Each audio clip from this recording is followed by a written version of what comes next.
অভিজিৎ গাঙ্গুলি জিজ্ঞেস করেছে মমতা বন্দ্যোপাধ্যায়ের দাম কত, বলছে উনি মহিলা কিনা আমার সন্দেহ আছে।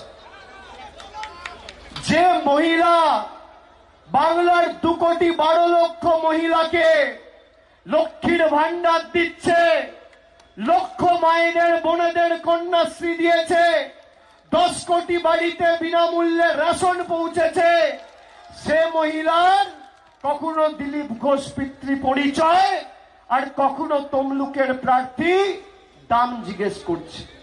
আমি আজকে মমতা ব্যানার্জির দাম বলতে এসেছি, কাগজটা দাও।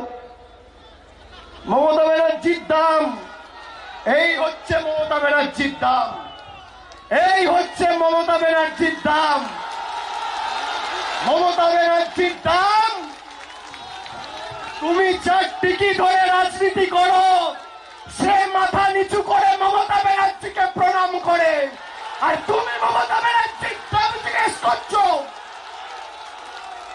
এই মমতা ব্যানার্জির দাম বাংলার 10 কোটি মানুষের দাম, সতীশ সামন্তর বিপ্লবী মাটির দাম। যে নরেন্দ্র মোদীর টিকি ধরে তুমি রাজনীতি করো, সে মাথা নিচু করে প্রণাম করছে মমতা ব্যানার্জিকে। এটা বাংলার মাটি, দুর্জয় ঘাটি। এই মাটিকে কলুষিত হতে দেবেন না, কলঙ্কিত হতে দেবেন না। দেখুন এই মমতা বন্দ্যোপাধ্যায়ের দাম। ক্ষমতা আছে অভিজিৎ বাবু, আপনার দামটা তো সবাই জানে, বিজেপির তমলুকের টিকিট।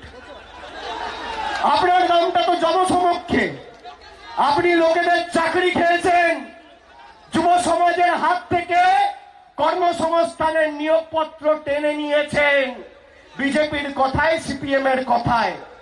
উনি একটা কথা ঠিক বলেছেন, বলেছে তৃণমূলের সাথে তো আমাদের লড়াই নেই, আমাদের সিপিএম এর সাথে লড়াই। ঠিক বলেছেন, তার কারণ লড়াইটা হচ্ছে 2 নম্বরে কে, সিপিএম না বিজেপি। 1 নম্বরে তৃণমূল জিতে রয়েছে। আপনার